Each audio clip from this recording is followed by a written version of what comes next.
कधीच नाही चुकणार तुमचे फेवरेट टीव्ही शोज झी5 सोबत, तेही एकदम फ्री।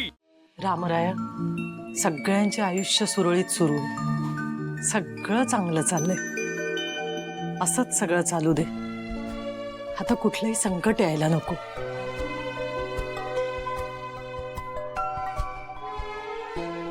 आई घे प्रसाद।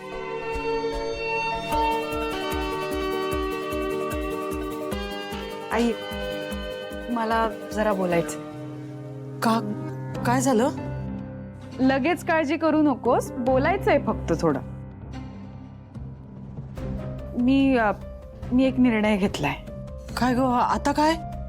नाही हे बघा, आत्ताच देवाला प्रार्थना केली की सगळं व्यवस्थित होऊ दे, सगळं चांगलं होऊ दे, कोणावर कुठलं संकट येऊ दे नको, आणि तू असं लगेच त्याला संकटात टाकू नकोस ग। आई माझं ऐकून तर घे आधी। मी तुला नेहमी म्हणत असते ना की मला पैसे हवेत, तू मला पैसेच देत नाहीस का, माझ्या इच्छाच पूर्ण करत नाहीस। पण मला आता जाणवलंय की माझ्या इच्छा पूर्ण करायला मी काहीच करत नाहीये। मी पण थोडे कष्ट घ्यायला हवेत ना। म्हणजे बाळा सगळं ठीक आहे ना? आता ठीक आहे, आधी नव्हतं। मीच वेड्यासारखी वागत होते, पण आता माझ्या डोक्यावरून सगळं भूत उतरलंय आणि मी नोकरी करायचं ठरवलंय। तो नोकरी करणार? हो, आता इतकं शिक्षण घेतलंय तर उपयोग व्हायला नको? पण तुला जमेल ना बाळा? का नाही जमणार? उलट आजपासूनच मी घराबाहेर पडून नोकरी शोधणार आहे, म्हणूनच तर सगळं आवरून बसले। खरंच चांगला विचार आहे दिव्या बाळा। हे बघ, तू जर हे असंच वागत राहिलीस ना शाण्यासारखं, तर तुझ्याच संसाराला हातभार लागेल नाही का? काय चंदन? खरंय आई। आणि दिव्या, तू कर नोकरी, माझा पूर्ण सपोर्ट आहे तुला। बरं, जरा गॅरेजवर काम आहे, मी निघतो आता। मी पण निघतेच। आई अगं सुखी राहा। चला। चल।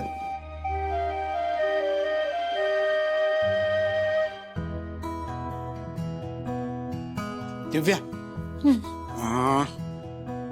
हे घे, हे पैसे ठेव जवळ। का? अरे नकोयत मला, आधीच तुला खर्च आहे। अगं लागतील तुला, असं काय करतेस?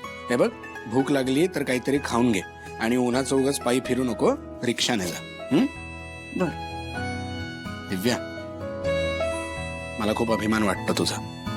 मलाही छान वाटतं, फायनली मी काहीतरी जबाबदारी घेते। बरं चल, ऑल द बेस्ट। मी जातो गॅरेजला।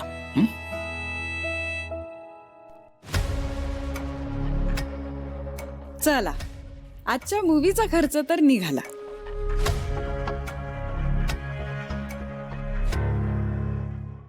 झी5 ॲप डाउनलोड करा आणि पहा सर्व एपिसोड्स एकदम फ्री।